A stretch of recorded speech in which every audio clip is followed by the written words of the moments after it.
Good afternoon and welcome to the 19th episode in View from the Other Side. We're delighted to have with us this afternoon Roger Zissu. Roger is a graduate of Dartmouth College and received his LLB from Harvard Law School in 1963.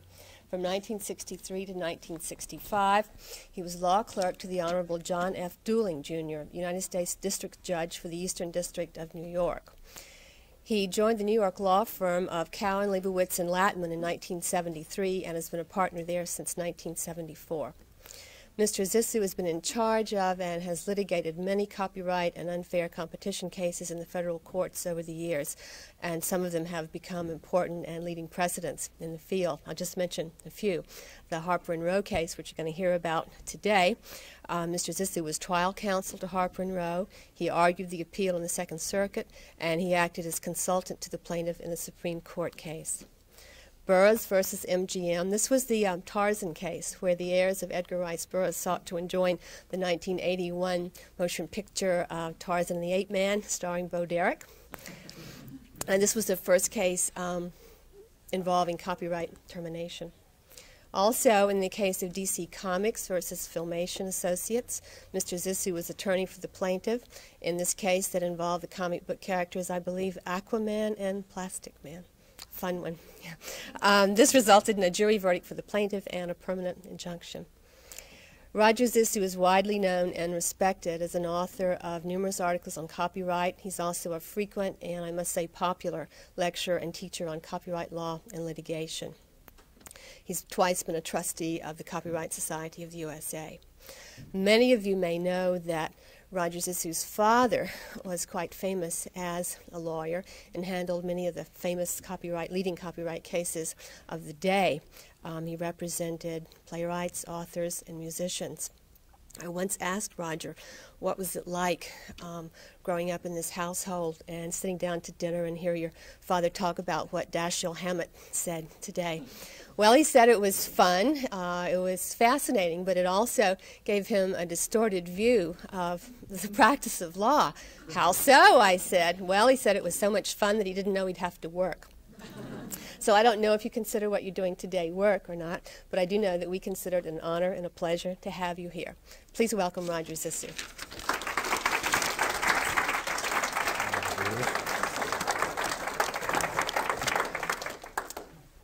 Okay, thank you. I'm glad so many of you showed up because I arrived a little earlier and I thought that since this is videotaped, I'd have to derive some benefit from this, through the syndication rights. But anyway.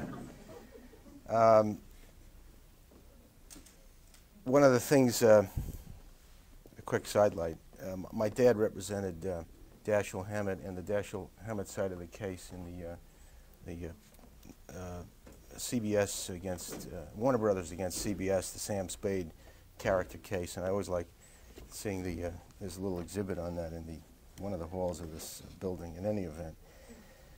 When Jody first mentioned to me the possibility of speaking to this group, we talked about, it was on a beach actually, it was in Florida, now I think about it, and we do have to work. We talked about whether fair use or the Harper and Row case could somehow be a topic. But the problem was how to do this without simply rehashing the case or only presenting Harper and Row, summarizing it and summarizing the latest fair use decisions in the last 2 years since Harper and Row. Eventually I came up with this topic in an effort to talk to you about something you see and deal with professionally and administratively every day, namely works of authorship, copyrighted works. My idea was to take the basis for every registration issued, an author's original work, and to examine how authorship can and should be dealt with in the courts, and in particular when, as a plaintiff's lawyer, your task is to establish copyright infringement in the face of a strong challenge to the level of originality and scope of protection afforded to all or parts of the copyrighted work by a defendant who does not deny copying but claims non-infringement and fair use. I know many of you know the facts of the Harper and Row decision, but I'll try to give you a short resume of it in case you haven't reread it recently, because it will make it easier to follow the rest of the talk. As you'll recall, the defendants, without permission, obtained a copy of the former President Ford's memoirs before they were to be published. The author completed these several years after he left office. Defendants printed in the April 7, 1979 Nation magazine quotations and paraphrases, mainly from the Ford chapters on the Nixon resignation and pardon. Defendants admitted to copying some 300 to 400 words verbatim, and there were claims of additional copying through paraphrasing. The publishers had earlier licensed Time magazine on an exclusive basis to publish excerpts from the same 2 chapters 2 weeks later, and the whole book was to come out in 4 to 5 weeks after the Nation's accused article. When Time magazine saw the Nation piece, it canceled its plan to run the excerpts. Time first asked the publishers for permission to advance its publication date, but the publishers decided not to do this because then the Time excerpts would come out too early in terms of the planned advance publicity for the book from the Time article. Defendants claimed the Nation piece was fair use. They argued that their use was for news reporting purposes.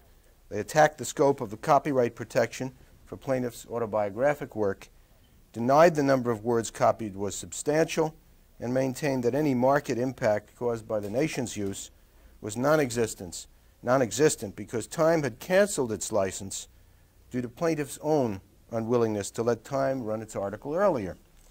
As many of you know, the district court rejected the defendant's fair use defense. The Second Circuit, 2-1 in an opinion by Judge Kaufman, held for fair use, and the Supreme Court, in an opinion by Justice O'Connor, reinstated the district court judgment for the plaintiffs. From that fateful day in April 1979, when the April 7, 1979 issue of the Nation hit the newsstands, it was apparent that the Nation would challenge the originality and scope of President Ford's work and mount a formidable news reporting, fair use, First Amendment defense. The Nation, in its view, had reported to its readers on matters of the highest public concern relating to the propriety of the conduct of those most intimately involved in the resignation and pardon of former President Nixon, men like General Haig, who would be or were about to be themselves candidates for a highest office. According to the Nation, it could not report the facts without some use of Ford's words to lend authenticity and context to their story. And no one, let alone a former president, should be allowed to own the history of his public service via the copyright laws through the creation of his memoirs and their unseemly sale for personal and private gain. This was pretty appealing stuff.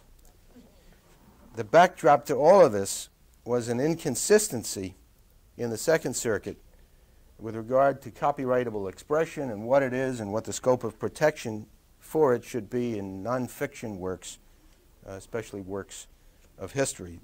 That split in the Second Circuit remains today. It's noted by Justice O'Connor in her opinion between the Holing approach, which says there's very little protection for a factual work. Nobody can own the order of the presentation of history because it's merely chronologic, even though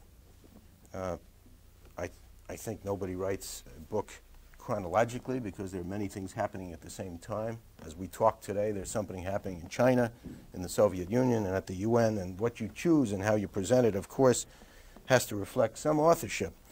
And the other side of the split is the Wainwright decision that talks about an author's selection and arrangement of material and the way he marshals his facts in a nonfiction work as being what constitutes protectable expression. Now, the first thing I ever saw in the Nation case was the Nation piece itself. I received a call from the client. I went over to an office. I was given something. I read it. And my initial reaction was that it was not that bad and that it would be a tough infringement claim. But this was before I saw any of the Ford manuscript or had a sense of how the two works related, of how the memoirs had been created. And when I did have a chance to read and learn about the Ford memoirs, I felt we had a much better case, better chance of winning. Now, this was my first lesson in the case. I learned that we could not fight the infringement battle by focusing on the defendant's work and then spending all of our time on the pros and cons of the fair use factors, not in the context that they wanted to wage the war with very heady stuff about ex-presidents, which I mentioned before. As the plaintiffs, the publishers would have to be the first to go in the trial, and we had to do something more than fight on their ground. Before reaching the defendant's work in the fair use thicket, we had to demonstrate the originality of the plaintiff's work and engender an appreciation for Ford's authorship. By authorship, I don't mean appreciating the quality of the work, but the process of authorship. We had not only to establish our claim technically, but also to motivate the trier of fact to want to find for us. Now, in the materials which you have, I've included a handbook on trying a copyright infringement case. Copies of Section 106 and 107 of the statute, with which most of you are probably familiar, and a copy of the district court opinion, and especially the findings of fact and conclusions of law in the district court. These are reported in the USPQ. They were never put into the federal supplement. They are part of the record in the case that the Supreme Court worked with. Most people don't know they exist.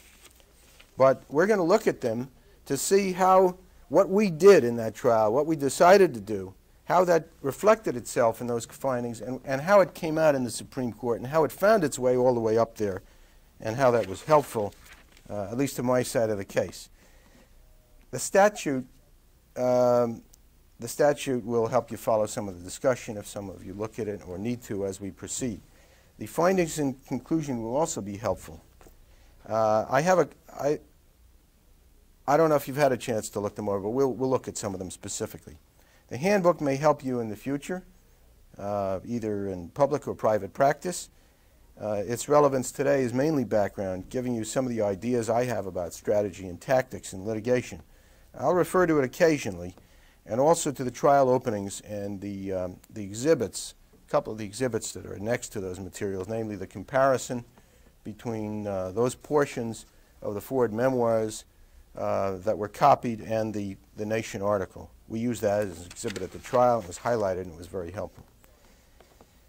Before starting and telling you what we had to do in 1979 and what we did do and examining how it worked out, let's recall briefly, if you don't mind, the elements of copyright infringement and the principal lines of defense to claims of copyright violation.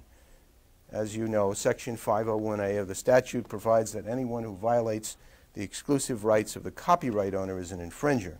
Section 106 lists the exclusive rights, including the exclusive right to reproduce the work in copies, to publicly distribute and display the work, and to prepare derivative works based on the copyrighted work. It sets out separate rights, so bear that in mind. The Copyright Act of 1976 does not define infringement, and as such looks to the case law for its definition.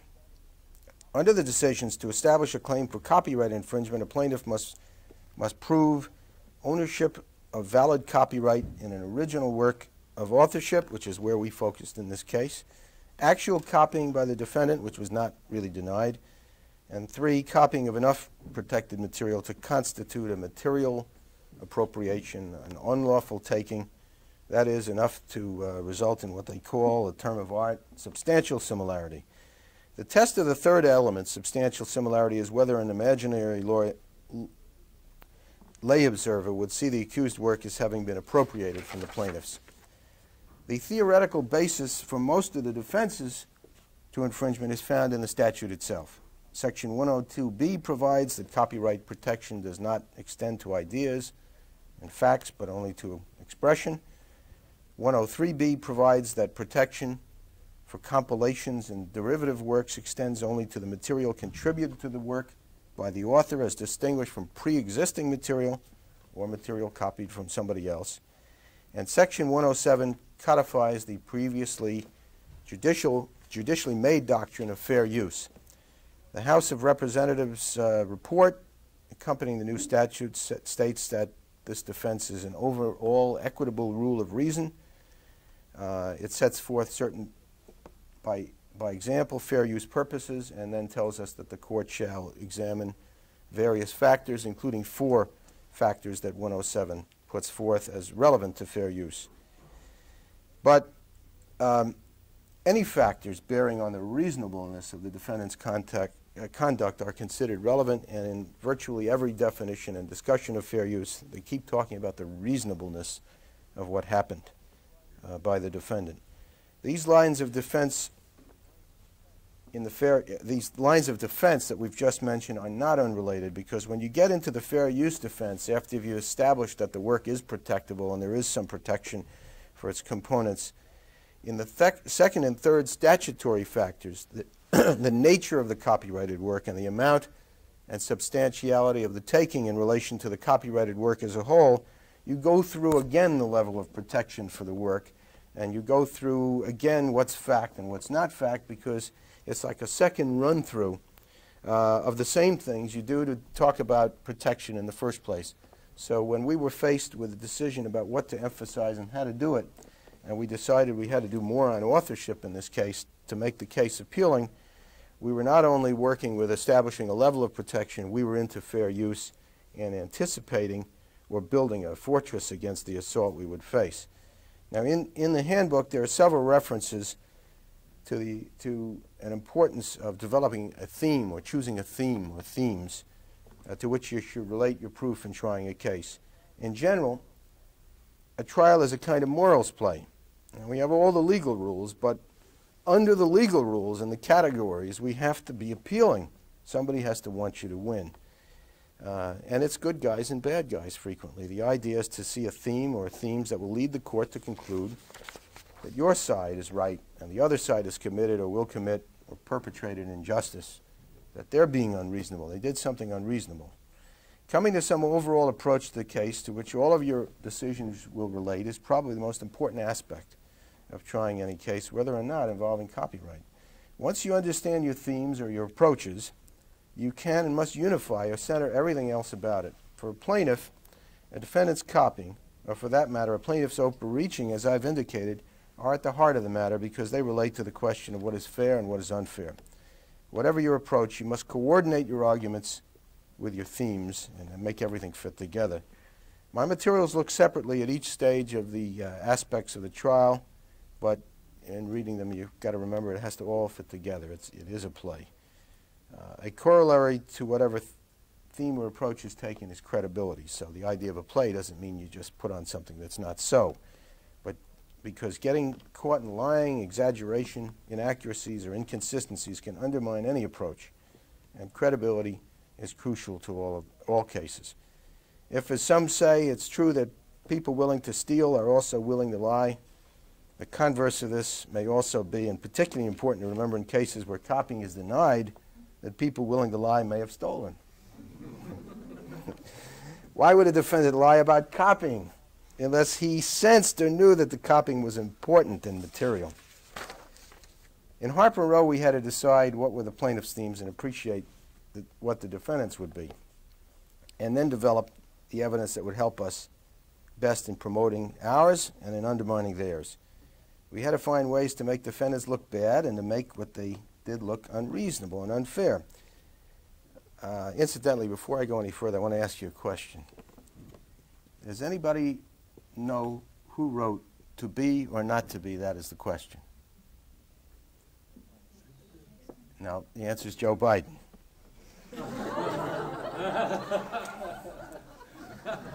Well, one of the most obvious themes,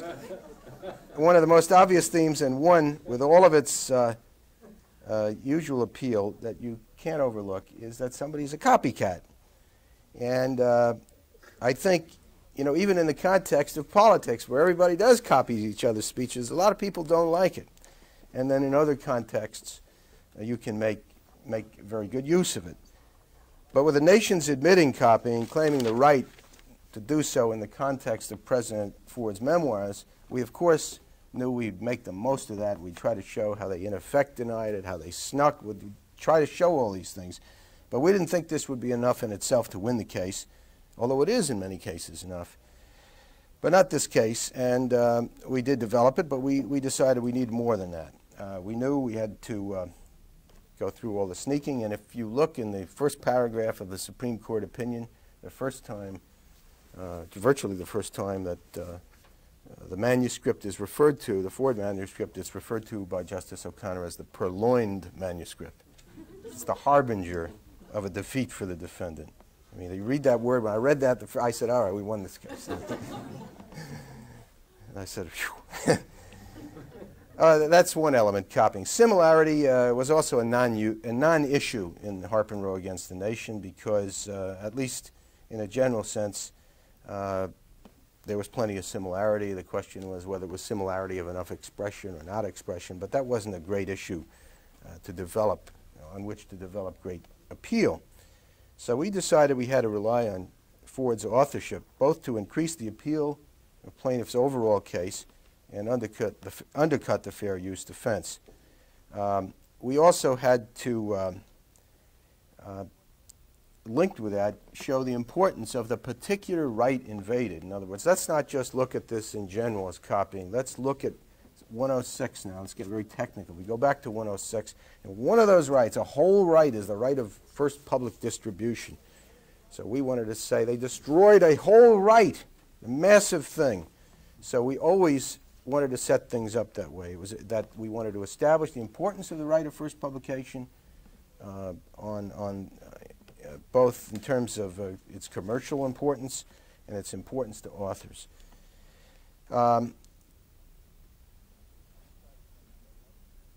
We decided we had to show authorship to the extent possible, let the trier of fact live the role of the author by telling the story of the book, by contrasting this story with the fast copying by the defendants, who, when you put them next to each other, looks very unreasonable. Now, we all know labor and sweat of the brow are not supposed to be protected, and they're not. But in developing appeal as to what goes behind the authorship process, when you see somebody who works very hard and went through great effort, and somebody comes along and gets the benefit of that very quickly, that is a very important, appeal and motivating factor, putting aside the technicalities of what's protected and what isn't. Accordingly, our themes were the following. Authorship is valuable. It provides the works that give the public knowledge. The authorship process is admirable, interesting, and difficult. Authorship of historical and biographical works entails originality and great effort. The Ford work was not a pile of facts strung together or described in government documents, but represented a substantial authorship effort, embodying significant expression, both in the words chosen and in the selection and arrangement of the material and the drama with which it was presented. Unpublished works are still in the creative stage, which is private. An author's right of first publication is a separate right in Section 106, and to allow what the nation did here could entirely destroy a whole right, which Congress provided to an author as an inducement to creation. Properly rewarding authorship is good for the public that benefits from the creation of works.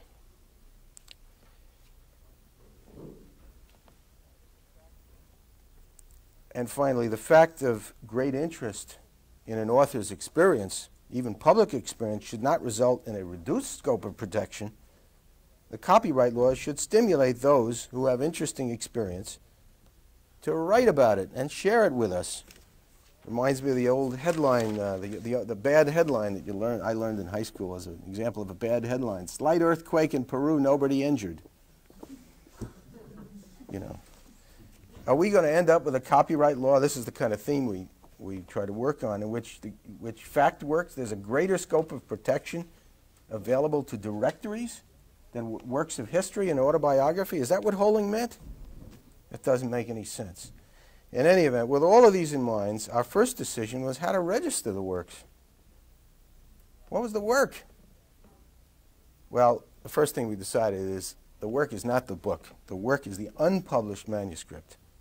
And it turned out that the nation had jumped the gun and gotten access to, not to the book, which wasn't manufactured yet, but to an unpublished manuscript which was being circulated for the purpose of inducing people to purchase rights for different markets in the book. And So it was the unpublished manuscript that was copied, the actual work that was copied, and it was the unpublished manuscript that we sought to emphasize because there's a greater scope of protection for unpublished works. There generally has been.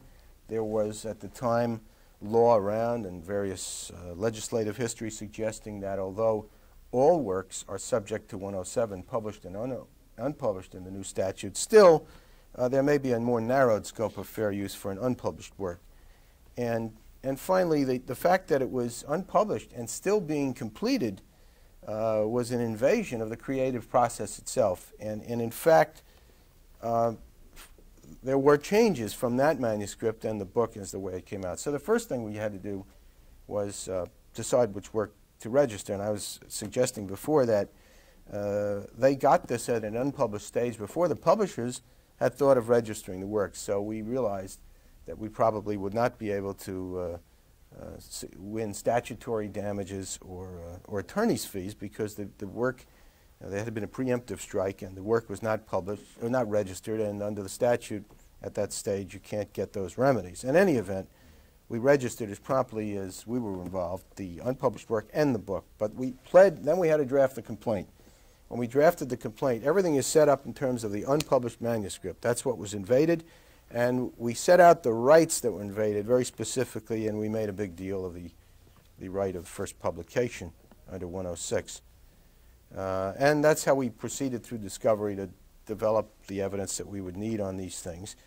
At some point, not too long before the trial, the defendants moved for partial summary judgment on the theory of let's dissect the work and pick it apart, take pieces out and say this is not copyrightable and this is not copyrightable and this is not copyrightable. This is a historic fact. This is Ford's words that he heard from somebody else, and so on and so forth. These are from government documents, and that was a red herring government documents in the case, which I'll explain.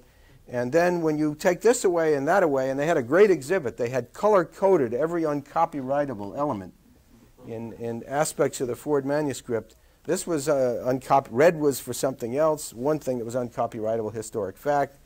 Green was government taken from a government document, and so so on. When you got finished, they didn't contest that there was something copyrightable, but you really didn't have much left.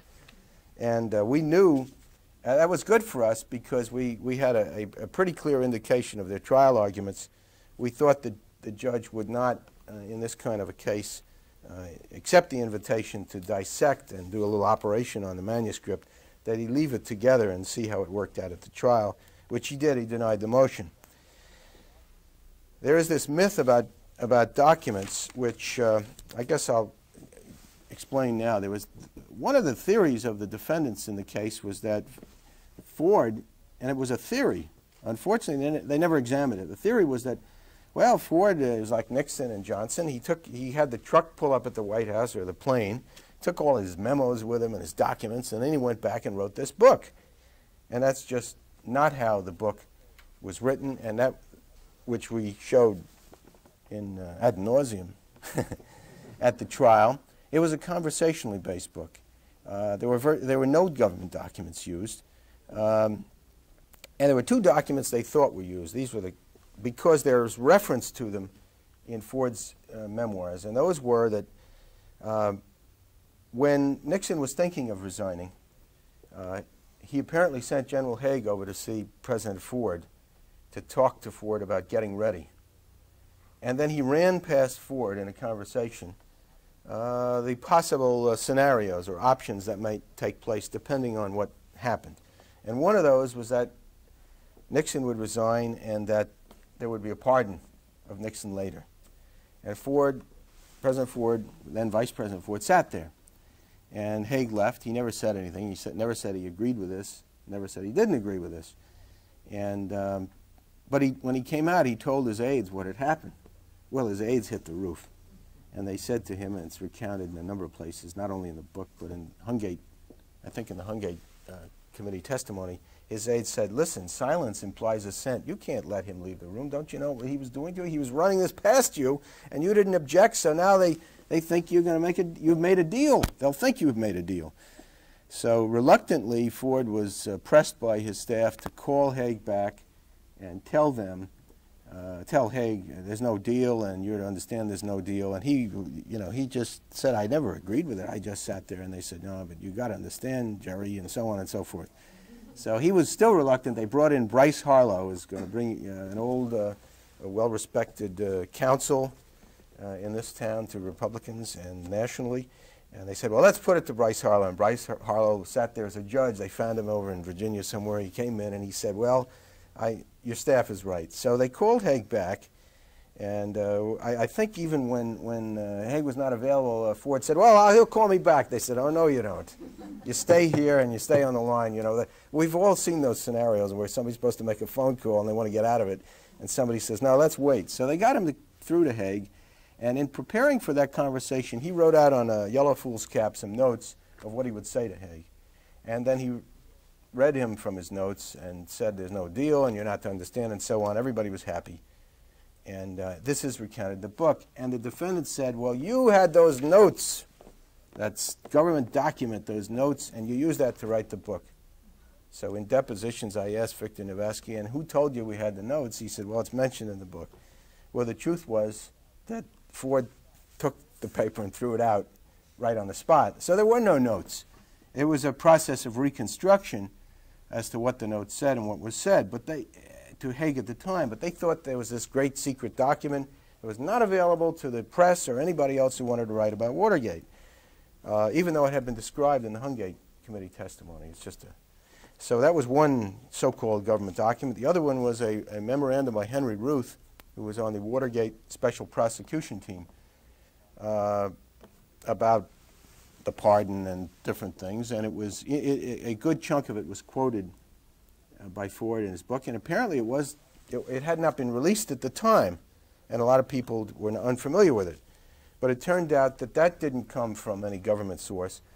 Ford had it had been made available in Jaworski's book from 2 years before, and that's how Ford had gotten a copy of it. The book was created, the Ford book was created by having somebody interview Ford over and over again about different subjects, which were put onto tapes and then transcribed, and from that the book was fashioned. So it just wasn't like all the other books.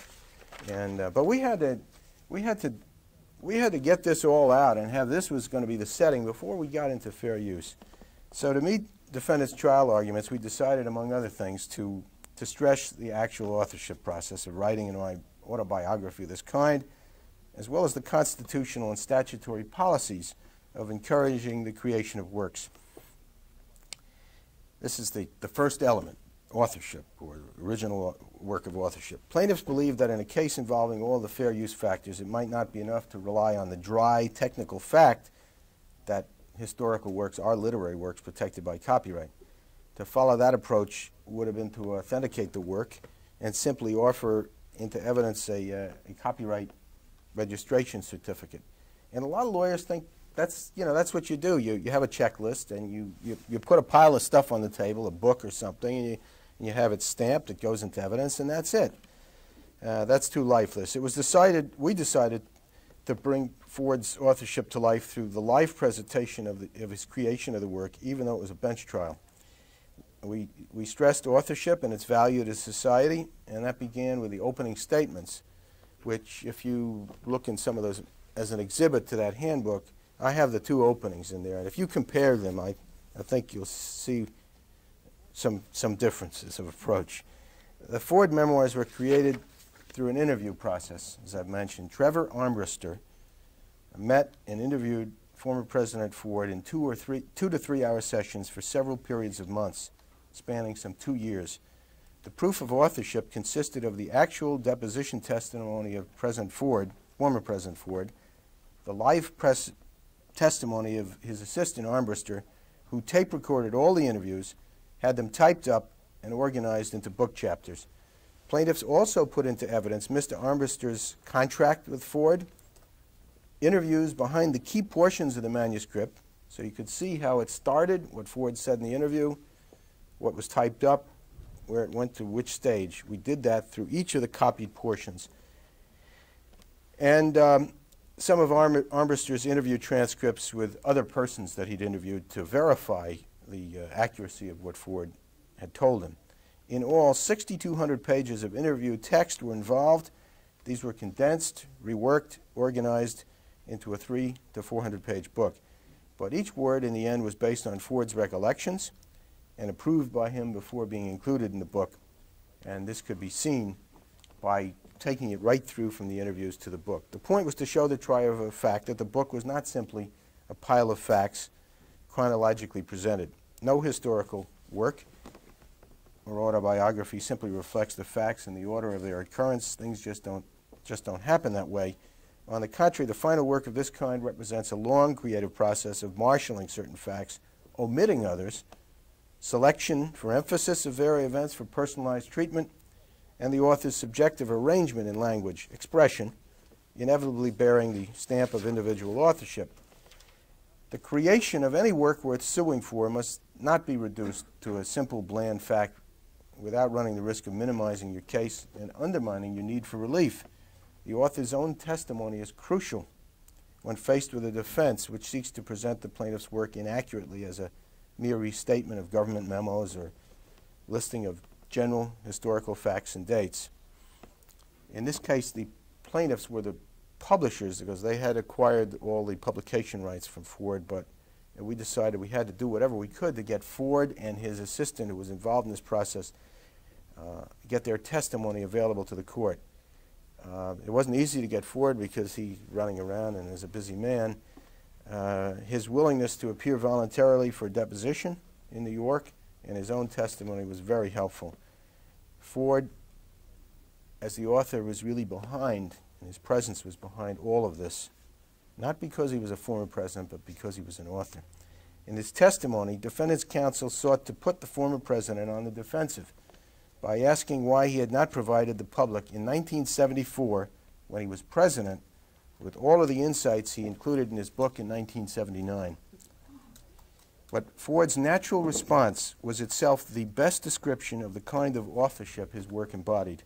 His reply was that he had not been able to give the public his insights in 1974, that he could not have done this until 1979, after he had taken the time and had gone through the process of writing and had gone through the process of, quote, the thoughtful preparation involved in writing the book. Ford said, the public had on the record the factual presentation, but the subjective feelings I had in the period of time, I could best, in that period of time, I could best be made available, I think, for history by writing of the book.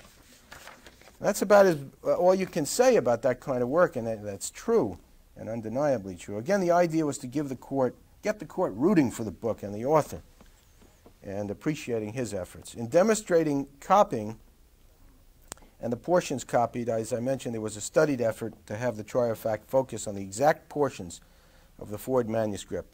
As an exhibit to that handbook, there is a copy of that trial exhibit in which on one side of the page is the text of the memoirs, and on the right is the the nation piece with arrows showing what was copied and from where. We had it highlighted, and it was very effective. The point was for the court to see the author's expression and how it was copied. And behind what was on the left side, the Ford manuscript, we actually had the interviews as they began years before with Ford and how they went through the stage of arriving in the book. We also covered that. Anyway, we wanted to concretely show the evolution of the book. Again, the stress was on methods and facts of authorship. The method and the nature of Ford's authorship was also used to negate the claim that the work was created through the use of government documents, not available to everybody else. All this was done in the plaintiff's case as part of showing the authorship, so that when we arrived at fair use, we hopefully had undercut a lot of their appeal. By contrast, defendants' pretrial and trial presentations in the Nation case were frequently inconsistent. At one point, the defendant's editor indicated his own disagreement with a statement made in his own trial memo. This is the Victor Navasky. The statement was that the Ford manuscript was a piece of news that arrives at a magazine or a newspaper in the normal way, the way any other piece of news arrives. When asked whether this was so, right on the stand, and I asked him, Navaski said that was rare that a manuscript like this was dumped in your lap at a magazine or a newspaper, and that was not the way news arrived. So that's the kind of thing that they were dealing with when we got into their side of the case. Their expert testimony was similarly inconsistent. They called certain expert witnesses to assist the court with opinions on one or more aspects of the fair use defense. One of the defendant's fair use justifications was that the material copied was very newsworthy, and that as a matter of journalistic practice, it was imperative that journalists publish news as soon as learned without regard to other factors. One of the defendant's fair use justifications was that the material copied was, I just gave you that, I can see my notes here. In any event, defendants' experts were generally effective, but defendants represented that their experts would testify on this practice, and they promised it in their opening, and various other points which were never made by them when they took the stand. Thus, in answers to interrogatories, which were part of the record, it was indicated that David Halberstam, a, quote, a Pulitzer Prize-winning reporter and student both of the presidency and of journalism, would testify to the need to publish news as immediately as possible upon receipt. This was also echoed in Floyd Abrams' opening. In fact, neither Halberstam nor anyone else ever testified to this alleged practice. On the other hand, defendant's other news expert, Professor Fred W. Friendly, formerly with CBS and now at the Columbia University School of Journalism, testified as follows. Question: would you try to get it out as fast as you could, consistent with your publishing or broadcasting schedule? Answer: depends on what you mean by fast. I would not be reckless. My criterion would be, is it a fair reflection of the book? Is it accurate? And have I done as much digging with the record, the known record, etc.? You would not try to get it out in 24 hours. I would not try to beat the competition. Somebody told me that. If somebody told me that, I would always assume that if it had, maybe some other people had it. That wouldn't really enter my mind, especially if I was publishing a magazine like The Nation. That would not be a factor, getting it out as soon as possible. I trained myself to get it right, get it straight, and then publish it. Now, a lot of things, there were mistakes in their version of the memoirs because of the speed with which they got it out. And they made mistakes about what was new, and they made mistakes about government documents. All right. In addition, Mr. Halberstam himself did testify as follows. If the New York Times wrote a story based on a portion of Halberstam's The Best and the Brightest, that they would have the right to quote from up to 300-400 words directly from my manuscript, yes. It may be as they began to go above that they were beginning to infringe upon my book, but again, it's a gray area. If they had run 600 words of my portrait of Robert McNamara with the anecdotes and the writing that was mine, then I would have really felt raped, and I would be angry. Now, what Halberstam may not have known was that in this case, one of the actual word counts of copied words and closely paraphrased words exceeded 600 words and was in the range of 1,800 words. The Supreme Court, in the end, only went on the 300 to 400 words and said they didn't have to reach that other stuff. But that was the setting in which this testimony was given, and he didn't know it. He wasn't properly prepared. The Supreme Court, with respect to another expert witness for the defendants before the trial, in a pretrial motion, defendants indicated that their publishing expert, a president of a well-known publisher, which was Holt, Reinhardt, and Winston, Dick Seaver, would testify that the decision of the plaintiffs, the book publishers of the Ford memoirs, not to permit Time magazine to advance the date on which it would be allowed to publish excerpts made no sense as a publishing matter. But when asked about this by defendants' counsel on direct testimony, Mr. Seaver testified that the decision whether or not to do this was a judgment call. There was no cross-examination by me of any of these experts, and these answers were elicited either by defendant's counsel himself on direct or by the court, despite advance billing as to the content of this expert testimony.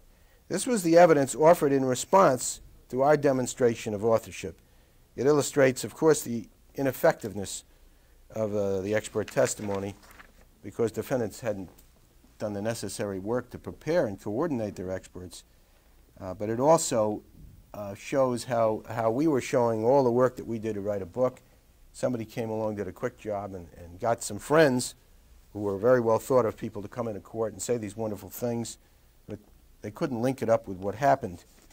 And when you start weighing this on the scales of appeal, psychological appeal of these kinds of things, it just really wasn't very appealing. Not many people know that, because you see it written up years later. Although the Supreme Court, it's between the lines, and if anybody read the Circuit Court opinion by Judge Kaufman, you just wouldn't have any sense of the factual record of the trial. Well, how did it all work out? If we can turn now to the findings of fact and conclusions of law, I'd like to point out a few of these in the materials. I'll read them so you don't really have to look at them if you don't want to. These certainly mirror our trial preparation, and both sides submitted proposed findings of fact and conclusions of law. At the end of the trial, the court accepted most of ours and rejected most of the defendants'. The defendants argued on appeal that the district court had simply rubber-stamped our proposed findings, and in fact, the judge crossed out a number of them, but he certainly accepted them. But he did his job. I mean, he accepted them after hearing the evidence. The complaint was that he accepted our findings, which is a pretty normal thing if the plaintiff wins. He did cross out some of them he didn't want to accept. I mean, he wasn't going to accept their findings if we won. So that was an unfair, that was an unfair shot at the judge. I mean, those were the findings you would expect him to adapt. Anyway, running through them, I just thought if we look at a couple and then we look and see what happened in the Supreme Court, it'd be interesting. In finding 9, and I'm reading from part of it, the work started shortly after the date of the publishing agreement and continued unabated for approximately a 2-year period.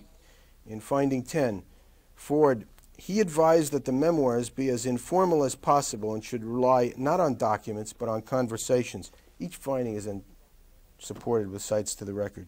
Mr. Armbruster felt the memoirs should be very human and should reflect as best as possible the human side of the former president. Finding 11, President Ford himself had interviews with Trevor Armbruster on more than 200 occasions between April 1977 and February 78. These interviews took place in April and May of 77, in the summer of 77, in September of 77, and then again in November of 77 through January of 1978. Finding 13, the time spent in preparing for these interviews was also extensive. Armbruster spent 2 to 3 weeks going through the files of Reader's Digest, not government works, collecting and photocopying a mountain of material, every article from the Reader's Digest files about President Ford and his presidency. 14, during the interviewing process, Armbruster and Ford generally met 7 days a week. For each 2 to 3 hours spent in interviewing, Armbruster spent an additional 5 to 8 hours preparing for the interviews. Ford prepared for the interviews by drafting word portraits of major figures and preparing essays. The word portraits included every living statesman and most members of Congress. For example, President Ford spent considerable time delineating his perception of President Nixon's character. This portrait was among the sections subsequently copied from the then unpublished manuscript by the Nation. 15, the factual research for the preparation of the book also included extensive interviews by Trevor Armbruster with numerous other people. 16, after completing the interviews, Armbruster visited the Ford Library in Ann Arbor, Michigan, to see if there were any documents relating to the president's accession to office in August of 74. Armbruster was looking, among other things, for any material relating to the pardon, but did not find any such documents. In addition, Armbruster ascertained that Ford had not kept a diary of his days in office. So all of this was in anticipation of the government document, Phantom. President Ford reviewed the manuscript and his comments were incorporated in the new typescript version. Ford went over each draft of the manuscript personally and made many changes in each draft, and this is an important one. President Ford's changes in the galleys in March 79, that was after the manuscript had been obtained by the Nation. The galleys in March of 79 were so extensive that one of the editors described it as, quote, a rewriting, close quote, and commented, quote, entire sections have been either reworded, changed, deleted, or simply added to. And the reason we put this in, and we wanted to, these things just don't go in. The facts just aren't available to the court. You've got to give them to the court. Was we wanted to show that at the point that this was done, this was not only unpublished in a technical sense, but Ford hadn't even finished the book. And it's disingenuous to say that you're reporting the news. You're reporting the final word on his presidency by the author and the witness to history when he didn't write the final word yet. I give him a break. Give him a chance. Let him sign off. Anyway, that's what one witness said. I wanted to get, Halberstam said, is he was signing off on history, but he hadn't signed off yet. Using President Ford's actual words as much as possible, and so on. Another finding of fact. Essentially, the book added the more intimate, the more personal, the more subjective feelings that went through Ford's mind from the time that the pardon became a possibility. The process involved the writing of the book, that was the testimony I read you, and the thoughtful preparation these entailed, enabled Ford to bring forth these more intimate aspects of his experiences. And at 29, maintaining exclusivity of the manuscript was a foremost consideration in the view of Time magazine. There's a section in the findings of Copyright Office registrations, copyright registration for the unpublished manuscript, and so on. All of these can be seen in the Supreme Court opinion. Finally, in 46, prior to publishing the article, Mr. Navasky made no investigation whatsoever to determine the extent to which Ford's story about the Nixon pardon was new or the extent to which it had already been disclosed in the public record or the press. And the court talks in terms of the three separate rights involved under 106. The end of the story is the majority opinion of Justice O'Connor, which I'll look at now. I believe it will demonstrate the role of authorship in the ultimate decision in the case. Remember again that the fair use defense is an overall equitable of reason, and all these factors come in as to what's reasonable. Authorship, and the authorship side, again, helped us very much in the nature of the copyrighted work, which was unpublished, autobiographical, and not simply a pile of facts, and engaging, in the court's gauging of the amount and substantiality of the material taken, and in coming to the conclusion that it was the heart of the book that had been taken. In the Supreme Court, the statements that are interesting to note, the first one I mentioned to you in the first paragraph, working directly from the purloined manuscript. Then later, in Section 1 of the opinion, in addition to the right to publish the Ford memoirs in book form, the agreement gave petitioners the exclusive right to license pre-publication excerpts, known in the trade as first serial rights. 2 years later, as the memoirs were nearing completion, and then further, exclusivity was an important consideration. This is in the first couple of pages of the Supreme Court opinion as background. And they talk, Justice O'Connor talks repeatedly of the right of first distribution of the work to the public and how important that is. So we finally got through. In the second section of the opinion, we agree with the Court of Appeals that copyright is intended to increase and not to impede the harvest of knowledge. But we believe the Second Circuit gave insufficient deference to the scheme established by the Copyright Act for fostering original works that provide the seed and substance of this harvest. And the court quotes the constitutional provision and the principle of motivating creativity in order to benefit the public, stating, this principle applies equally to works of fiction and nonfiction.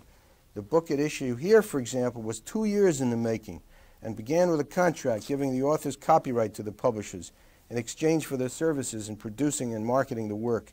In preparing the book, Mr. Ford drafted essays and word portraits of public figures and participated in hundreds of taped interviews that were later distilled to chronicle his personal viewpoint. It is evident that the monopoly granted by copyright actively served its intended purpose of inducing the creation of new material of potential historical value. Further, creation of a nonfiction work, even a compilation of pure fact, entails originality. Further, especially in the realm of factual narrative, the law is currently unsettled, as referring to the Holing and Wainwright approaches. And further, in ending the second section of the opinion, the nation effectively arrogated to itself the right of first publication, an important marketable subsidiary right.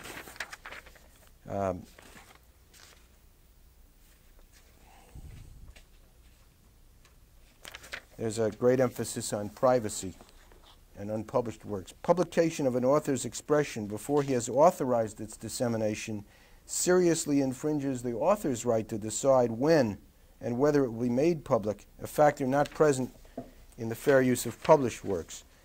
The court also states, it is also recognized for the first time a distinct statutory right of first publication, which had previously been an element of common law protections afforded unpublished works.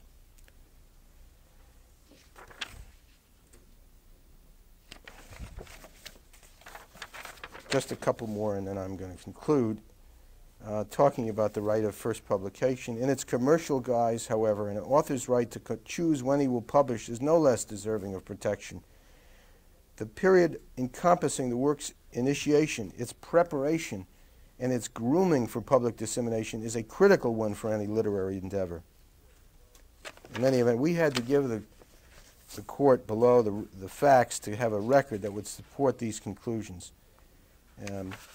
When the court moved into its further discussions of the specific factors, it had other things to say which really are right there from the beginning. This business about a public figure exception. A former public figure, a person who holds high office, has less rights. Respondents' theory, however, would expand fair use to effectively destroy any expectation of copyright protection in the work of a public figure. Absent such protection, there would be little incentive to create or profit in financing such memoirs, and the public would be denied an important source of significant historical information.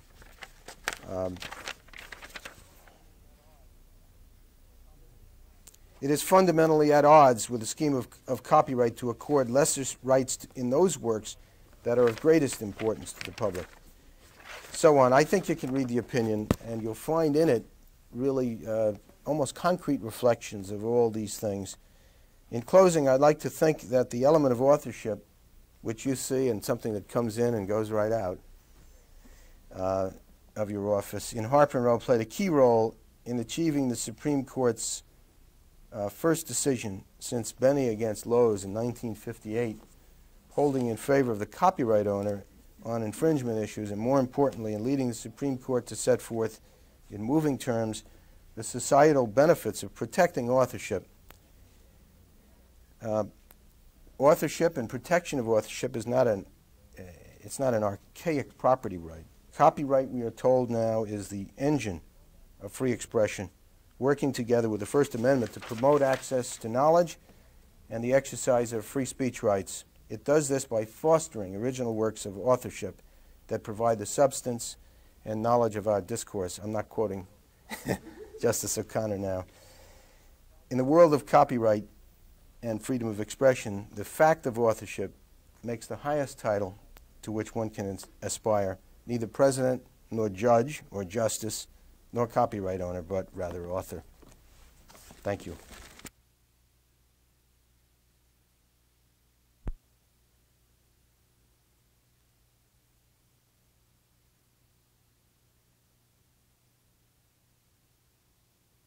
Should seem to prohibit that because the work was unregistered at the time of the infringement and was not registered within 3 months thereafter, I think. But you said it was incomplete, though, when the nation got hold of its part, so that the work really had not been completed at that time. Well, there was a manuscript, and that work was the one that was invaded. And if you look at, I don't know, it's 412 or 413, it appears to say, we argued every possible argument we could. We even said that that this provision was to induce people to register, and that if a work was in an unpublished state and not yet completed, that this would become an inducement for people to make a preemptive strike, to grab something before it was registered and in an unpublished state. It was rejected by the Second Circuit. And that was not part of the, there was no appeal on that ground of the Supreme Court. We tried both in the District Court and the Second Circuit without success on that. And it's a binding thing, and the district judge acknowledged that it would seem that Congress should not have intended this, and that if ever there were circumstances where there should be an award of counsel fees, it would have been this case. Yes? Is it at all possible to have registered the excerpts that were published unlawfully and get the statutory damages and attorney's fees that way?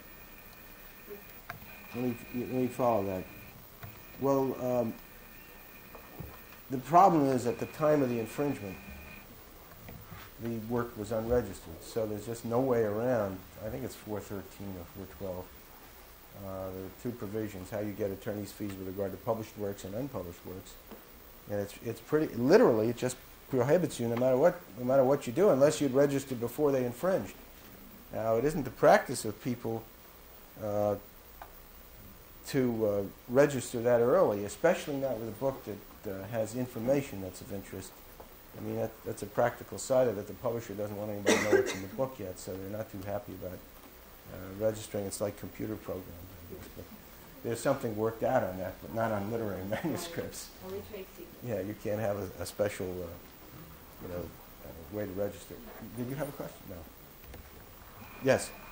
I'm just curious, what copy of the work was used to register the claim?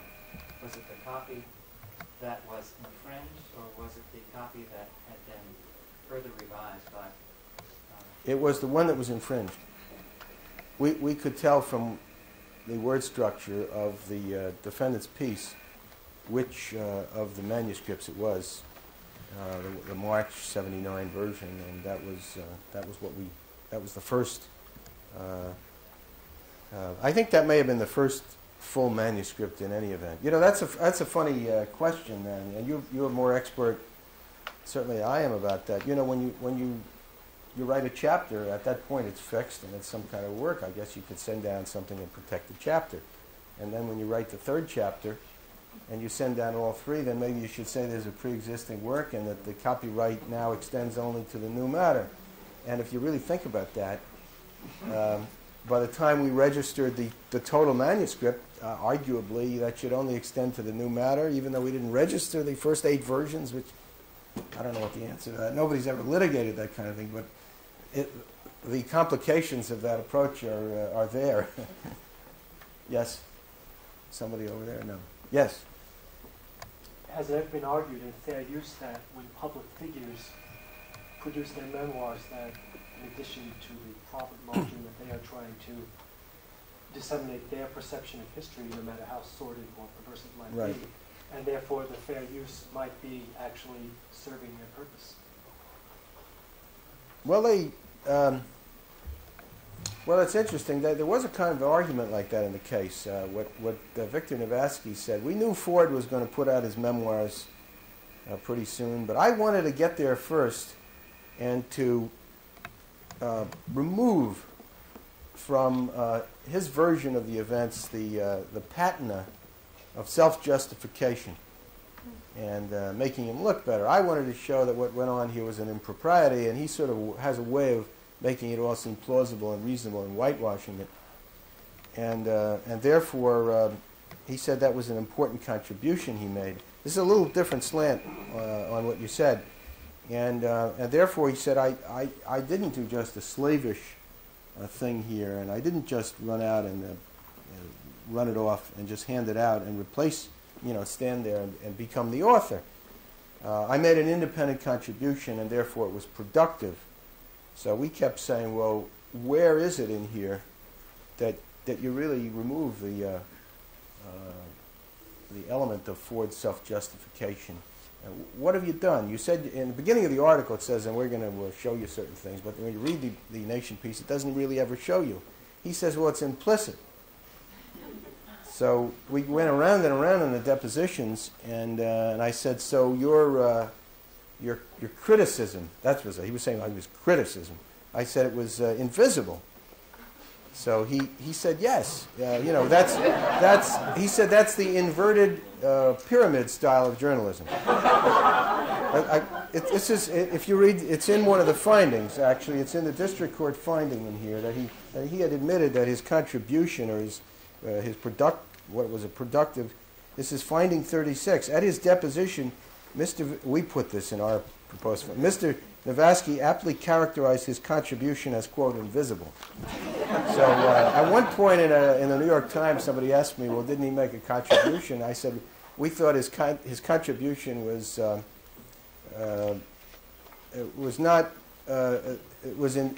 let's see, his characterization of it as invisible was not because it was artful, but because it was non-existent. But they can argue that, but in particular case, that may be a fact that it would be help a little bit, but then you get all these factors that add up, and in the end, it is a morals play. And we thought we had a lot on copying, but I thought, in this case, with the public considerations involved, you just can't go on the fact that somebody copied. Was the nation offered the manuscript? No. Well, they would have been. They wouldn't pay for it. That was the funny thing. They wouldn't have wanted with authorization to publish Ford's views, I don't think, in the way that Time magazine might have just passed it through. Navasky believed that there was a major impropriety in the whole thing. I don't know if he ever thought there was a deal, quad deal. He seems to say that, but now after hearing all the people talk about these things, I'm not a political analyst, but I guess it's susceptible of somebody saying from the outside, well, no, it may not have been a quid pro quo and an intended deal, but what Ford's aide said, listen, they ran this past you, and you didn't throw him out the door, Haig, when he did that, and therefore, even if there was no deal, they learned something about you. They learned that you might go along. And they did some pretty good reconnaissance on you, Mr. Vice President at the time, and therefore, whatever you tell them now, they know more. They know more based on your initial live reaction to what was run past you than anything you can say after the fact. And maybe they were right, but because that was his inclination, because that's what he felt was good for the country, and he made that decision. So. I don't know that that is a sidelight. I don't know that it's important whether there was a quid pro quo. I don't think there was a quid pro quo. I mean, I met all the people involved. I talked to them, of course, as a lawyer, and didn't interview them on the veracity of all these versions. It was certainly interesting. Yes? Was it crucial in your case to write a first publication?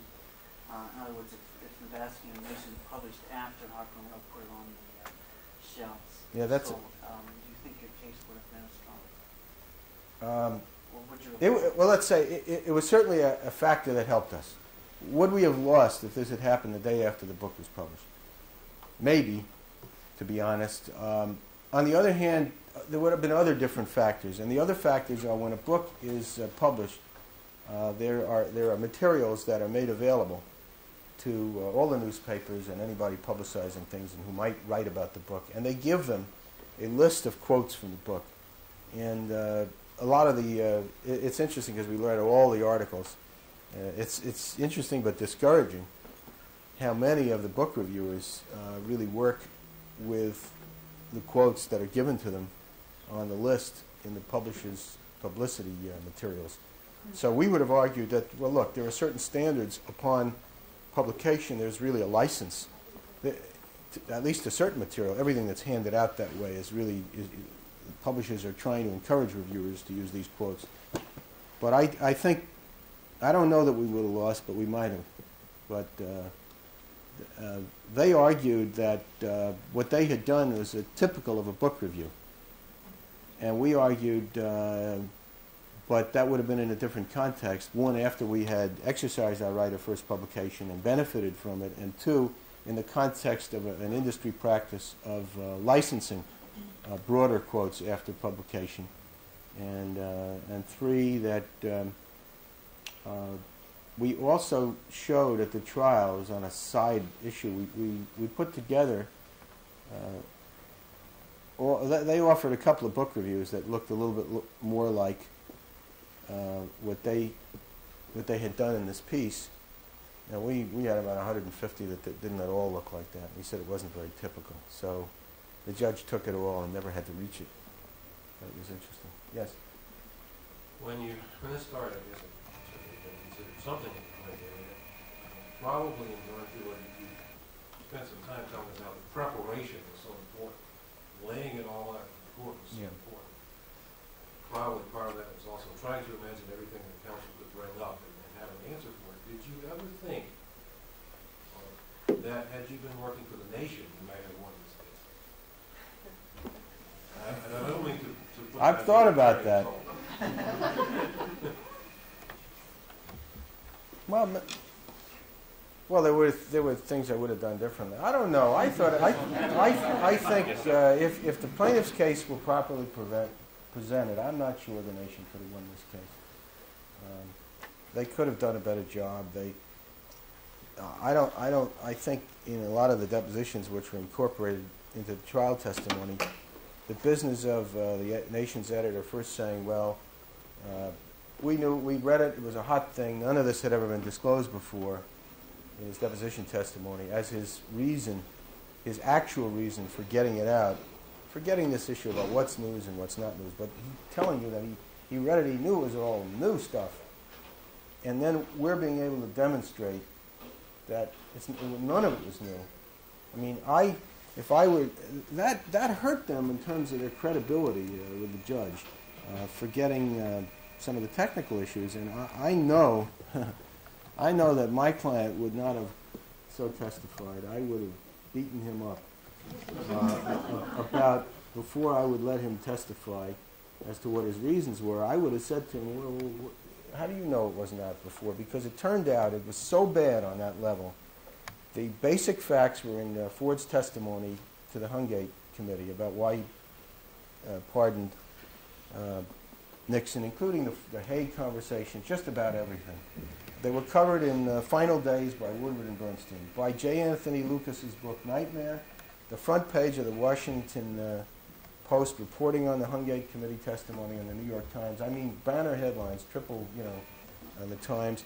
And even the Nation itself, in November of '74, had done a piece that there must have been a quid pro quo in a deal. So that for him to say that this was all new to the American public and he had to copy it over a weekend and get it out made him look so bad. There were a lot of things like that. There were and their expert testimony. I mean, I think they still might have lost in the end, but boy, I would for the Navasky, who was a student of public affairs and a well-regarded and astute person and very knowledgeable, to say that these things were not known when he admitted that Lucas's book and Woodward and Bernstein are like his Bible over his desk. He's got them in his apartment. For him to talk about it, well, it was based on government documents, when he didn't know whether it was based on government documents. He hadn't checked. And, he can make some phone calls, I think. There are people that he has access to or experts that he has access to. So there's a tremendous attempt at justification and also to belittle Ford and belittle the effort to write a book and make money on it. All these things were in the depositions, and it turned out most of them were wrong. They were just by the seat of the pants. So I don't know if I could have won the case or somebody else could have won it, but it certainly could have not gotten into making him look so bad in the trial. He didn't look good. A sidelight on it was people say, well, what about all that money, that Ford made?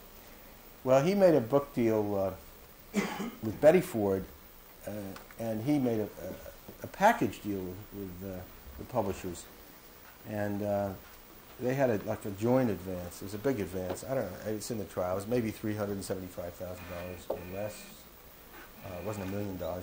But and I don't know how much was really because of the Ford memoirs and how much because of her book. But I do know that I don't think his book, and this is in the trial, earned out the advance or half of it. But her book did. I mean, that tells you something. Yes. Was the acquisition of the manuscript investigated as a crime? No. There was discussion of that, but I think the publishers, the publishers didn't want to get too involved in making any of this too heavy. They wanted a nice copyright precedent. They're really interested in public policy. They want to be able to run their publishing houses without feeling that any time you have a manuscript around that you have to have somebody standing guard at the photocopy machine and inspecting bags as people leave. That's a hell of a way to do business. And I thought that they didn't like to, they didn't want to get into any of that. They didn't want to get into that also because I think things come to them in ways that are not always perfect. And they too, you know, they want shield laws, and they don't want to reveal sources. So they're on the edge of a two-edged sword in some of these areas. And in fact, there was a count in the complaint for misappropriation, which there were certain counts held preempted, but misappropriation was dropped voluntarily. And it was dropped because we were going to make arguments that if you read the House report, misappropriation in the hot news vein or of data from a computer data bank or a data bank, there are certain ways misappropriation you may have arguments about it surviving, although the law has been pretty much against misappropriation. But they didn't want to make any arguments about misappropriation because they felt they didn't want to win on that ground. Now, I always, one of the publishers felt that way. I always feel that it's best to throw a number of things, at least in the complaint, to keep your options open and to see what discovery yields before you decide what grounds you want to win on, because, you know, baby, you may not be winning on any. And, you know, I don't think you can thread the needle that way. It's a tough thing to do. But we dropped misappropriation voluntarily. And the Nation made a big thing about that the whole thing was really a misappropriation case, and we dropped that, and we knew we had no claim. And that was in every brief ever after. That was always a footnote or something about this admission. And the other thing that you might ask in talking about that is who did give them the manuscript? You know, the great secret. And did the publishers ever find out? And did they press for it? At one point in the first argument before the judge in the case, they moved to dismiss the non-copyright counts as preempted. And in the course of those, the judge wanted to know how they got the manuscript. And he said, and I suppose the plaintiffs might want to know, and they would have a right to this in discovery. But we never asked. And a reason I think the publishers didn't want to get into a shield law fight about sources, even though I think when somebody misappropriates or takes somebody's property and hands it to somebody, I don't know that that's an expression of a communication from a news source to a newsman. That's just, as you say, maybe a theft. But the publishers never wanted to press that too much because they were afraid of making bad law. Also, my opponent was Floyd Abrams, who was, I guess, one of the great experts on the shield law and the First Amendment, and we would have had a separate proceeding going on for a year and a half, up and down, like remember the Farber case in which there was a doctor in New Jersey who was injecting people with something and killing them, and he told his story to a New York Times news reporter, Myron Farber, I think his name was, and that became a collateral proceeding in relation to the criminal proceeding that was a massive thing, so they didn't want to spend the money, but we never did find out. But here's what the suspicions were. I'll tell you these facts. The manuscript was made available on a confidential basis to different people who might bid on different markets. One of the people was a British company, Allen, I forget the name, something Allen and Company or something in Allen, that might have bid on it. The person who worked for them as their New York person was a woman, let's say her name was X. When we sued the Nation some months later at the Harper & Row annual shareholders meeting, X showed up at the shareholders meeting and tried to get in claiming to be a stockholder of Harper & Row, and they couldn't find her on the list, so she said that her stock was in the street name and the name of her brokerage house, and that's why she wasn't on the list. And when that happens, they err on the side of admitting people. She said it's owned by Merrill Lynch, so they said, all right, you can come into the meeting. And in the course of the meeting, she stood up and let the president of Harper & Row, Brooks Thomas, have it, or somebody up on the podium, with a tirade against their suing the Nation. And then she left. And in the deposition, I said to Victor Novaski, do you know the last name was, say, Brown. Do you know anyone named Brown? And he said, you mean Barbara? It wasn't Barbara Brown. He said, you mean Barbara Brown? Blah, blah, blah, blah, blah. When we got back the transcript where he was going to sign off on the deposition, My question was, do you know anyone named Brown? And he answered, you mean Barbara Brown, and gave an answer, which was the name of this person. He changed my question. Do you know anyone named Barbara Brown? And he said, you mean Barbara Brown, and he went on. So we suspected that that was the person, so we wrote him back, and we put this into the deposition that went into the trial evidence that his change of the question couldn't stand. You can't, and maybe that's the end of the story. In depositions in trial, you can change the answer in a deposition, but not the question.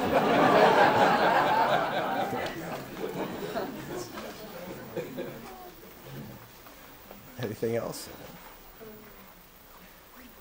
Okay. All right.